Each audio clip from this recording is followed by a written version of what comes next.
Hello everyone. This week's video is a bit of a teaser for what I have planned in the future. So far I had done reductions with aluminium, magnesium and iron. I decided to up my game and bought about a kilo of calcium. It should allow me to make some very interesting stuff, like the other gold colored metal, and prepare an actual good neodymium sample. Magnesium just didn't cut it.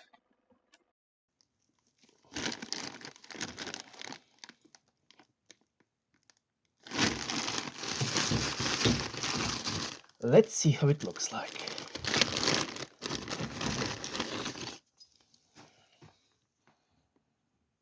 There. Wow.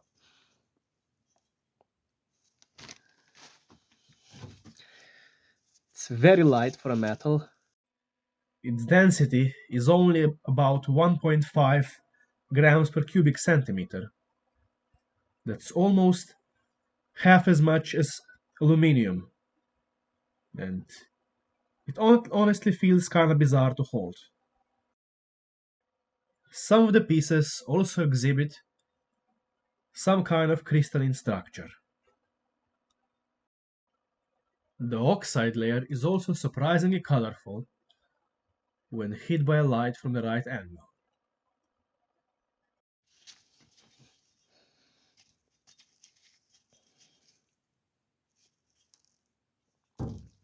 Calcium should be quite soft.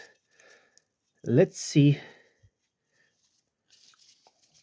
what the chisel will do to it. It crumbles.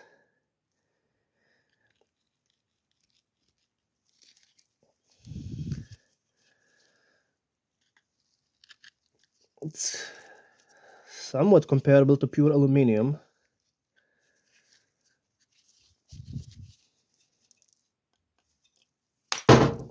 Oh, calcium is quite reactive, and so it tarnishes on the air. See, the end is much shinier than the rest of it. For the first experiment, I broke off a small piece and lit it on fire.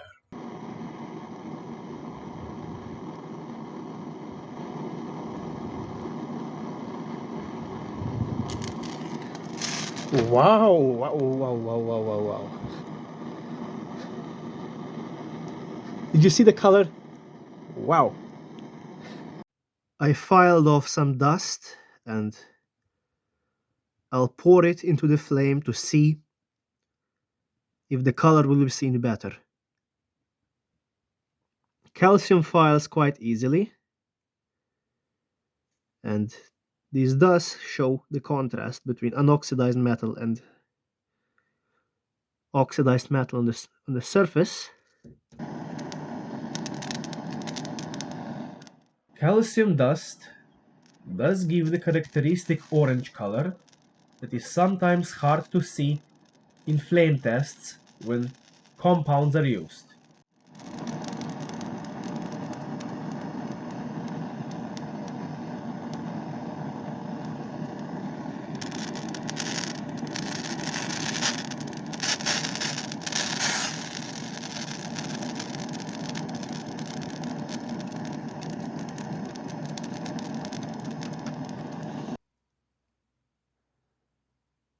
Calcium slowly reacts with water to produce hydrogen.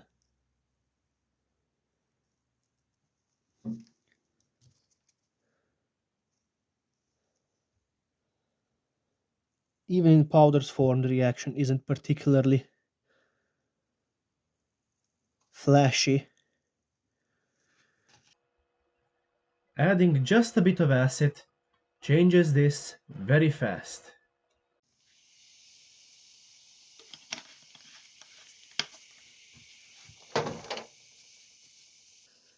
Now let's see what happens if we dip a big chunk into the acidic solution.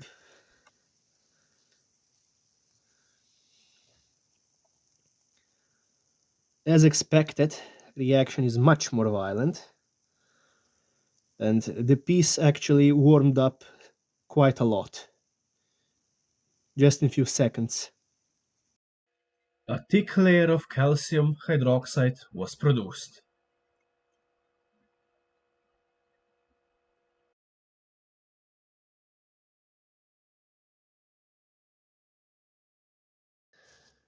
I want to see if I'll be able to melt it before the calcium starts to react with the silicon dioxide in the glass. So we'll either see some molten, quite probably burning calcium, or we'll have a silicon thermite reaction. Let's see what's gonna happen. Let's preheat the thing so it doesn't blow. Dry the tube. Adjust the camera a bit.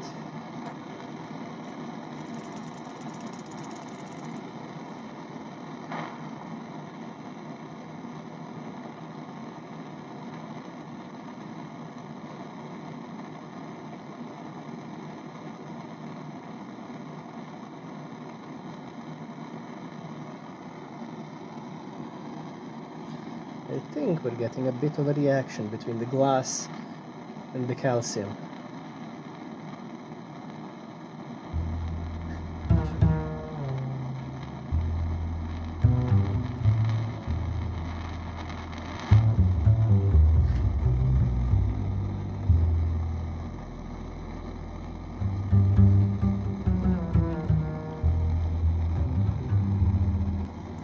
Or it is just oxidation in air. I don't know. Let's crank it up. See what's gonna happen.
The glass melted first.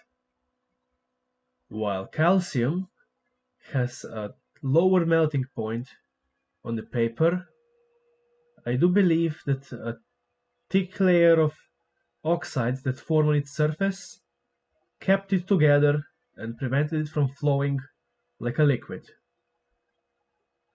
There is some discoloration on the glass. I believe that is because some of the oxide dissolved in and reacted with the glass, but there was no thermite. Metal inside looks surprisingly unoxidized, and it will stay as such because there is no way oxygen can reach it now without smashing the glass first. Thank you for watching, like, subscribe, and see you in the next video.